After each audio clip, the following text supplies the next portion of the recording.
നമസ്കാരം. മനസ്സറിഞ്ഞു വിളിച്ചാൽ ഒരിക്കലും അവരെ കൈവിടാത്ത ദേവനാണ് ശ്രീകൃഷ്ണ ഭഗവാൻ. തന്റെ ഭക്തർക്ക് വേണ്ടി അമാനുഷികമായ അത്ഭുതങ്ങൾ ഭഗവാൻ പ്രവർത്തിച്ചുകൊണ്ടേ ഇരിക്കുന്നതാകുന്നു. ഭക്തവത്സലനാണ് ഭഗവാൻ. തന്റെ ഭക്തരുടെ സ്നേഹത്തിന് മുൻപിൽ ഭഗവാൻ എത്ര വലിയ ദേഷ്യവും മറക്കും. അവരെ തന്നോട് ചേർത്ത് പിടിക്കുകയും ചെയ്യും. ശ്രീകൃഷ്ണ ഭക്തർക്ക് അതിനാൽ അനേകം ഇത്തരത്തിലുള്ള അനുഭവങ്ങൾ പറയുവാൻ ഉണ്ടാകുന്നതുമാണ്. അത്രമേൽ ശക്തിയാർന്ന ദേവൻ. ഇന്ന് ഭഗവാന്റെ പിറന്നാളാകുന്നു. ലോകമെമ്പാടും ആഘോഷിക്കുന്നതായ ദിവസം. ഈ ദിവസം നാം ചില കാര്യങ്ങൾ ചെയ്യുന്നത് അതീവ ശുഭകരമാകുന്നു.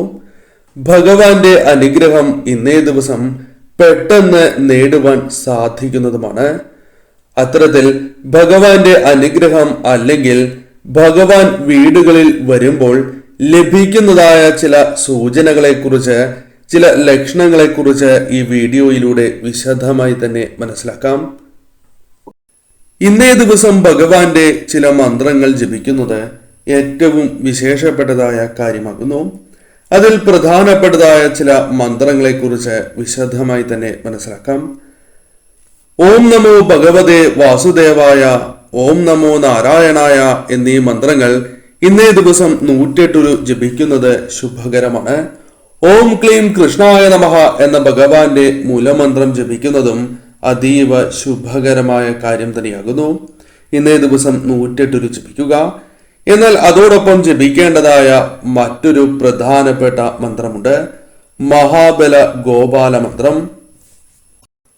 ഓം നമോ വിഷ്ണവേ സുരപതയെ മഹാബലായ സ്വാഹ എന്നാകുന്നു. അഷ്ടദശാക്ഷര വൈഷ്ണവ മന്ത്രമാണ് ഇത്. 18 അക്ഷരങ്ങൾ.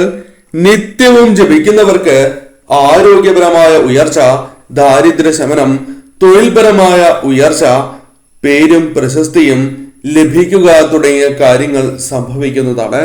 ഇന്നേ ദിവസം 41 തവണ ജപിക്കുന്നതിലൂടെ 41,000 ഉരു ജപിച്ചതിന്റെ പുണ്യമാണ് വന്നു ചേരുക.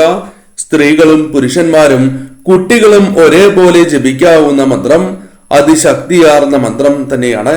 അതിനാൽ ഈ മന്ത്രം ഇന്ന് കേൾക്കുവാൻ നിങ്ങൾക്ക് സാധിച്ചതുപോലും പുണ്യമാണ് എന്ന് മനസ്സിലാക്കുക. ഇന്ന് ഭഗവാൻ വീടുകളിൽ വരുമ്പോൾ ലഭിക്കുന്നതായ സൂചനകൾ, അതേക്കുറിച്ചാണ് ഇനി പരാമർശിക്കാനായി പോകുന്നത്. ഇന്നേ ദിവസം ഈ ലക്ഷണങ്ങൾ നിങ്ങളുടെ വീടുകളിൽ പ്രകടമായിട്ടുണ്ടോ എന്ന് നോക്കുക. അതിൽ ആദ്യത്തേതായ ലക്ഷണം സുഗന്ധമാണ്. വീടിനുള്ളിൽ ഇന്നേ ദിവസം സുഗന്ധം പരക്കുന്നു. കളഭ സുഗന്ധം. അത് ഇന്നേ വരെ അനുഭവിച്ച് അറിയുവാൻ സാധിക്കാത്തത്രയും സുഗന്ധം നിങ്ങൾ അനുഭവിച്ച് അറിയുന്നതാകുന്നു. വീടിന്റെ എല്ലായിടത്തും ഈ സുഗന്ധം പരക്കുന്നു. ഈ സമയം മുൻപ് പരാമർശിച്ച മന്ത്രം പറയാതെ ഇരിക്കരുത്.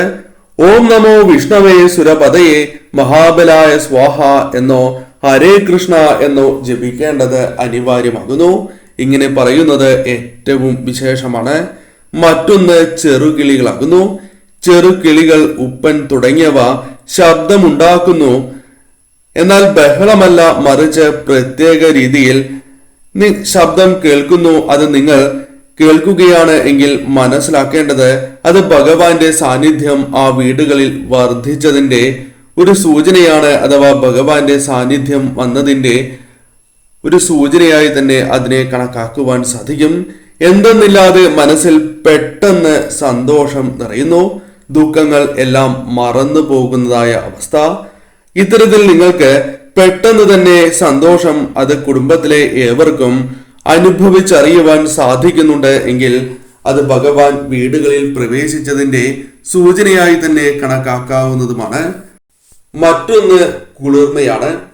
എന്തെന്നില്ലാത്ത ഒരു സന്തോഷം അനുഭവിക്കുന്നതിന് പുറമെ നിങ്ങൾക്ക് ഭഗവാനെ കുറിച്ച് ആലോചിക്കുമ്പോൾ കുളിർമ, അഥവാ കണ്ണിൽ നിന്നും കണ്ണുനീർ, കണ്ണു നിറയുക, രോമാഞ്ചം അനുഭവപ്പെടുക തുടങ്ങിയ കാര്യങ്ങൾ സംഭവിക്കുന്നത് മഹാഭാഗ്യമാണ് എന്ന് തന്നെ പരാമർശിക്കാം. കൂടാതെ ഇന്നേ ദിവസം ഭഗവാനെ ആരാധിക്കുന്നതായ അവസരത്തിൽ പെട്ടെന്ന് തന്നെ മനസ്സിലേക്ക് സന്തോഷവും നിങ്ങളുടെ ദുഃഖങ്ങൾ മറന്ന് നിങ്ങൾ ആ മന്ത്രത്തിൽ ലയിച്ചിരുന്നു പോകുന്നതായ അവസ്ഥ സംഭവിക്കുന്നുണ്ട് എങ്കിൽ അത് ഭഗവാൻ വീടുകളിൽ പ്രവേശിച്ചതിന്റെ ഒരു ലക്ഷണം തന്നെയാകുന്നു. ആരോ വിളിക്കുന്നു, മറ്റാരും കേട്ടില്ല എങ്കിലും നമ്മുടെ നാമം ആരോ വിളിക്കുന്നു. അല്ലെങ്കിൽ ആരും പേരെടുത്ത് വിളിച്ചില്ല എങ്കിലും ആരോ വിളിച്ചതുപോലെ അനുഭവപ്പെടുന്നതാകുന്നു. ഇത് ഭഗവാൻ വീടുകളിൽ വന്നതിന്റെ അല്ലെങ്കിൽ ഭഗവാന്റെ സാന്നിധ്യം ആ വീടുകളിൽ പ്രകടമായതിന്റെ വ്യക്തമായ സൂചനയാണ് എന്ന് മനസ്സിലാക്കുക. മറ്റൊന്ന് പുഷ്പങ്ങളുമായി ബന്ധപ്പെട്ടാണ്. തുളസി അഥവാ തുളസിയില പുഷ്പങ്ങൾ സമർപ്പിക്കുന്നവർക്ക് ഈ അനുഭവം ഇന്നേ ദിവസം ഉണ്ടായി എന്ന് വരാം. വൈകുന്നേരം പോലും ഇവ വാടാതെ ഇരിക്കുന്നതാകുന്നു. ഇത് ഭഗവാന്റെ സാന്നിധ്യം ആ വീടുകളിൽ ഉണ്ട് എന്നും വരും ദിവസങ്ങളിൽ മഹാഭാഗ്യം തന്നെ നിങ്ങളെ തേടി വരുന്നു എന്ന വ്യക്തമായ സൂചന തന്നെയാകുന്നു. അപരിചിതരായ വ്യക്തികൾ നാമം ജപിക്കുമ്പോഴോ അല്ലെങ്കിൽ മന്ത്രങ്ങൾ ജപിക്കുന്നതായ അവസരത്തിലോ പ്രാർത്ഥിക്കുന്നതായ അവസരത്തിലോ അപരിചിതരായ വ്യക്തികൾ നിങ്ങളുടെ വീടുകളിലേക്ക് കടന്നു വരികയും അവർ സഹായം ചോദിക്കുകയോ അഭ്യർത്ഥിക്കുകയോ ചെയ്യുന്നതും ശുഭകരമായ ലക്ഷണമാകുന്നു. ക്ഷേത്രത്തിൽ വച്ചോ വീട്ടിൽ വച്ചോ ഇത്തരത്തിൽ സംഭവിക്കാം. ഇവ ഭഗവാന്റെ അനുഗ്രഹത്താൽ ഭഗവാന്റെ അനുഗ്രഹമുള്ള വീടുകളിൽ മാത്രം വ്യക്തികളിൽ മാത്രം പ്രകടമാകുന്ന ഒരു ലക്ഷണമാകുന്നു. അതിനാൽ തീർച്ചയായും നിങ്ങൾക്ക് ചെയ്യുവാൻ സാധിക്കുന്നതായ സഹായം മറ്റുള്ളവർക്ക് ചെയ്യേണ്ടതുമാണ്. ആഹാരം, പാചകം ചെയ്യുന്ന ആഹാരം ഇന്ന് കൃത്യമായിരിക്കും. ഏവർക്കും കൃത്യമായി തികയുകയും എന്നാൽ ആ ആഹാരം പാഴാകാതെ ഇരിക്കുകയും ചെയ്യും. ഇത്തരത്തിൽ സംഭവിക്കുന്നു, ഇന്നേ ദിവസം സംഭവിച്ചിട്ടുണ്ട് എങ്കിൽ അത് ഭഗവാൻ നൽകുന്ന സൂചന തന്നെയാകുന്നു.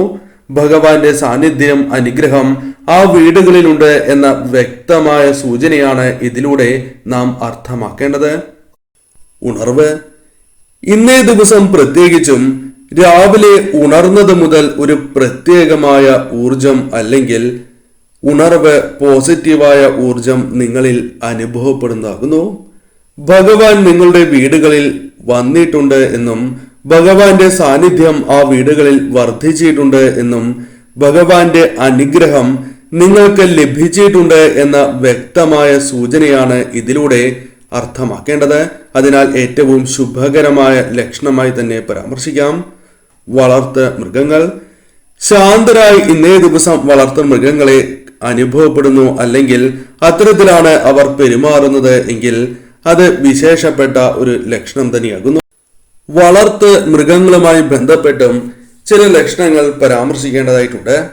ഇന്നേ ദിവസം പൊതുവിൽ വളർത്തു മൃഗങ്ങൾ ശാന്തരായി അനുഭവപ്പെടുന്നതാകുന്നു. പൂജാമുറിയുടെ അടുത്തായി കൂടുതൽ സമയം ചിലവിടുന്നതുമാണ്. ഇതും ശുഭകരമായ ഒരു സൂചന തന്നെയാകുന്നു. ഭഗവാന്റെ സാന്നിധ്യത്തെയാണ് സൂചിപ്പിക്കുന്നത് എന്ന കാര്യം പ്രത്യേകം ഓർക്കുക. ഇന്ന് പതിവിലും വിപരീതമായി ഭഗവാന്റെ നാമങ്ങൾ അറിയാതെ നിങ്ങളുടെ നാവിലേക്ക് കടന്ന് വരുന്നതും ഭഗവാന്റെ അനുഗ്രഹത്താലും ഭഗവാന്റെ സാന്നിധ്യം ആ വീടുകളിൽ വർദ്ധിച്ചതിനാലുമാണ് എന്ന കാര്യവും പ്രത്യേകം ഓർക്കുക. ഇന്നേ ദിവസം ഈ പരാമർശിച്ചതിൽ ഏതെങ്കിലും ഒരു ലക്ഷണമെങ്കിലും നിങ്ങൾക്ക് പ്രകടമാകുന്നുണ്ട് എങ്കിൽ അത് മഹാഭാഗ്യമാണ്. ഭഗവാൻ ആ വീടുകളിൽ പ്രവേശിച്ചതിന്റെ സൂചനയാണ് എന്ന് അർത്ഥമാക്കാം.